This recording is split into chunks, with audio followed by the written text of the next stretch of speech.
Hey folks, Michael McGee here. In today's video, I want to talk about crimson clover. Primarily, I want to talk about spring planting versus fall planting. And this is the first time I've ever done it side by side in the same field.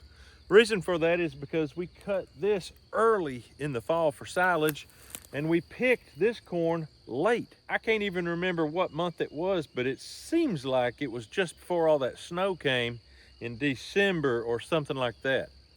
As you see, the crimson clover is blooming in the fall planting. That means it's getting close to being ready to plow under. This clover over here, the only ones you see with heads are the stuff that slung out here when I was seeding it.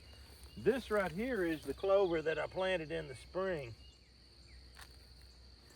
So as you see, it's still very young, very small. It still lacks a good month and a half at least before maturity till it's ready to be plowed under. That's perfectly fine because I don't plant my corn till late May, early June anyway, for various reasons, and I'll get into that later, or even more when I do plant it. I'll talk about that. But let's talk about this clover. Number one, why do we plant the clover? We plant it specifically to create nitrogen for our corn crop. I have not used chemical fertilizer in the nitrogen form here in many years. And I keep producing crops year after year after year, same field. I don't have to lay over a year and throw soybeans in there, although I did put soybeans between my corn this past year, and that really is gonna help. But this right here completely knocks out needing to skip a year with your corn. You can absolutely do it. I had the first year ever issue where it got cold enough to really knock some of my clover back. I would say 20% of it may have been killed. I'm not sure. What that did was it created more space for the wheat. And you might ask, why wheat? Because wheat don't produce nitrogen. Here's the deal.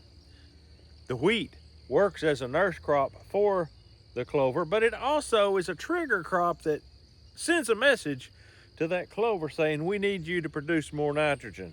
And that's what it does. It's really nice. It's going to seed right here. It's going and making heads. You can see the size of it here.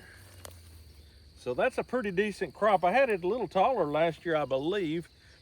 We just have different years. Every year's different, but it's still good, really fine. What I learned is that if I plowed it right now, I would not get nearly as much nitrogen if I wait a week or two and let this start going to seed. Just a little bit. You don't want it to go too far because then it starts going the other way. You want to plow this under at peak nitrogen production. The roots, they've got nitrogen, but the tops have the most nitrogen because did you know the air you breathe is primarily nitrogen? So it's pulling nitrogen out of the air and it's growing it on these plants. And I'll tell you, it's absolutely amazing how man cannot make a nitrogen product that you plow in the ground. It will not wash away into water sources. It will slowly break down and become available to the plant as the season progresses. It all don't turn into nitrogen right away and then dissipate. It's a steady, slow production of nitrogen all the way through your growing season as it breaks down. Obviously, the leaves are going to break down first. They're the thinnest. But then these thicker stems break down a little later. And the way I like to do it, I like to get out here and mow it, let it dry a little bit, and then plow it under, because when it dries a little bit, it will last longer before it breaks down. And that helps not only longevity of the nitrogen, but it helps also in humus. It's a really good deal. And a lot of the nitrogen that's in here will last over not only for this coming crop. And that's amazing to me how that it does that. Nitrogen you buy at the store, whether it's urea or whatever, cannot do that. By its nature, it cannot do that. If you have a gully washer, it washes away. If you don't get it under the ground, the sun kills it. It's just not anywhere near what this right here is. This costs a little bit of money. I mean, it'll cost you some money to plant this stuff. Urea costs you a fortune to put it on as well, and maybe more as time goes on. It looks like we may have a very high nitrogen costly season ahead just because of the way things are going in the world. This right here, it's already in the ground, it's set. It doesn't matter what goes on in the world. I've got my nitrogen here ready to go. Let's move on down to look at some other fields that I've got planted and see what they look like and talk a little more about this clover. Okay, here's another edge where I planted fall clover, spring clover, and you can see clearly grass is really thick in this field. I disc this with my bog just the same as I always do, but in the springtime you deal with this more. This grass would have never came up like this in the fall and the winter, and that's where you get a little bit of an advantage with your weeds and grasses. Now, maybe this grass will trigger that clover to produce more nitrogen. I do not know. Drop down in the comments and let me know if the grass will work the same as the wheat. I honestly don't know, but we've got a pretty good stand of clover in here amongst this grass. If it's able to get enough sunshine to keep going, we will see. I could go in there. I think in the past I've gone in there and mowed the grass above the clover to give it a little more sunshine. I may do that. We shall see as it goes on. I'm seeing a lot of clover through here.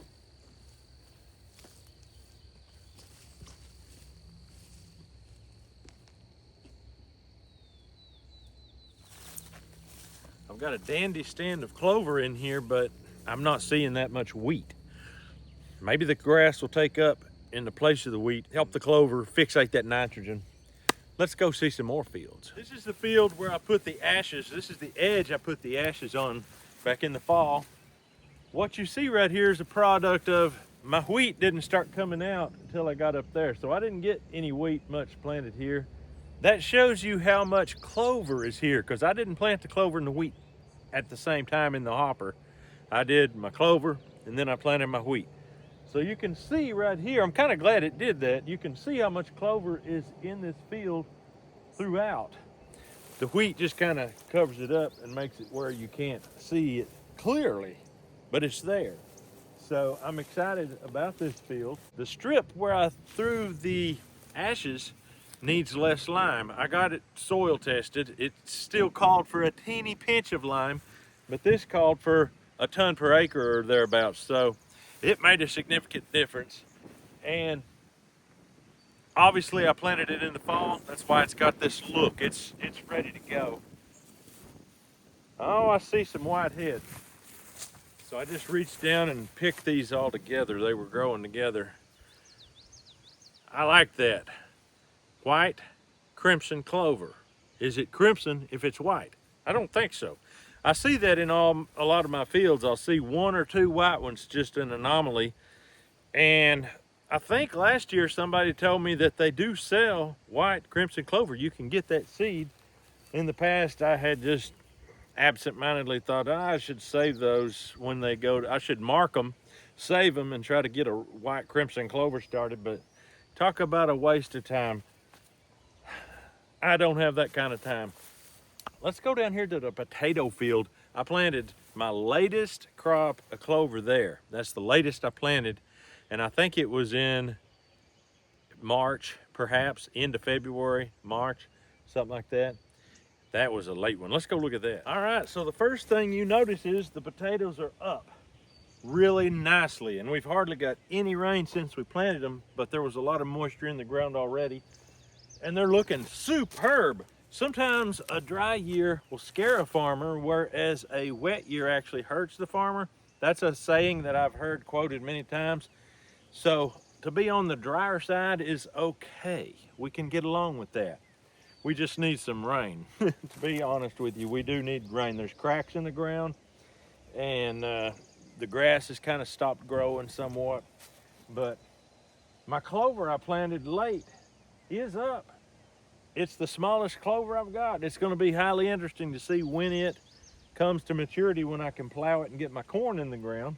I'm going to plant corn in between these potato rows all the way down this hill. I've got it basically terraced down through there, so I've got flat, about 8 feet wide, flat, flat, flat, and it just stair steps down through here. And I was able to accomplish that by plowing my landings down the hill. So that's just the way it worked. That was a product of live and learn, just kind of learn on the job as you go. But this clover, you can see I've actually got quite a bit that's producing.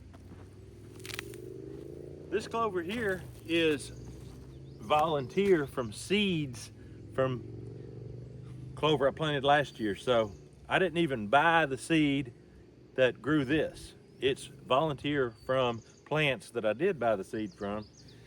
Obviously, it's a good thing, not a bad thing, but it's not enough. I've got to wait till the clover I planted matures and gets like this and a little beyond this stage right here.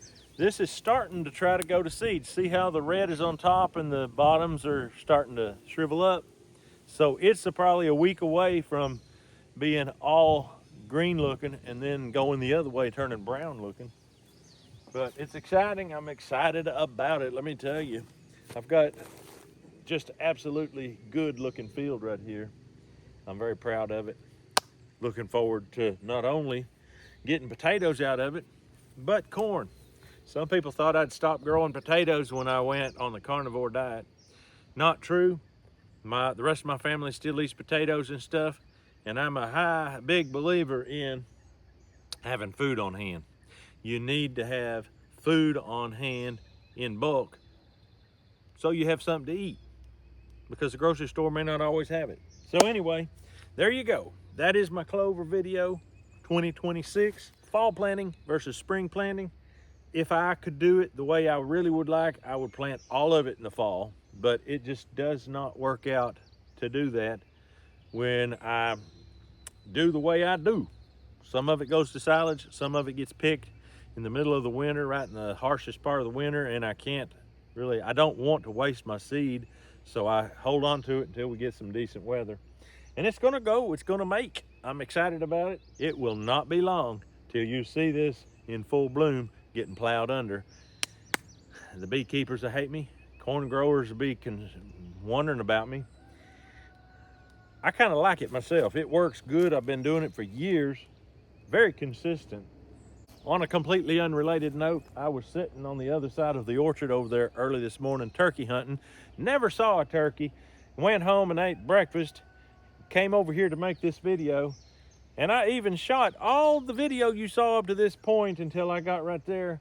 And I was cleaning the lens off on my phone because my old smudgy hands touch that lens, make it blurry. So it's just a habit. Wipe it off every time before I start shooting. There goes the turkey right there. In range. I'm not sure if it was a gobbler or a hen. It had a little bit of red on its head, but some hens have red on their heads, and it was gone in a flash. But that just goes to show you what kind of luck I'm having turkey hunting. I haven't killed a thing yet. Haven't had a chance to kill a thing yet. And then I come over here to make a clover video and one pops out right nearly between my legs there. So anyway, that's just the way it goes. Hope you enjoyed the video. If you have a garden or a field that you're going to plant stuff in that needs nitrogen, such as corn, I highly recommend that you plant, if you can in the fall, crimson clover. If you can't in the fall, do it in the spring, early as you can. I've planted in every month that has the letter R in it. And I've planted in July and August with great results as well. The worst time to plant it would be end of April, 1st of May, and June. That's really rough. Late in July, we start having some rain and it starts cooling off and stuff. August, I like to have it in the ground by August or September, for sure. If I can have it in the ground by September, I'm really happy. But anyway, do that if you can. Plow that under. When it starts going to seed, you'll have yourself a nitrogen crop that won't quit. But that's all I've got for you today. Hope you have a great day. We'll see you on the next video.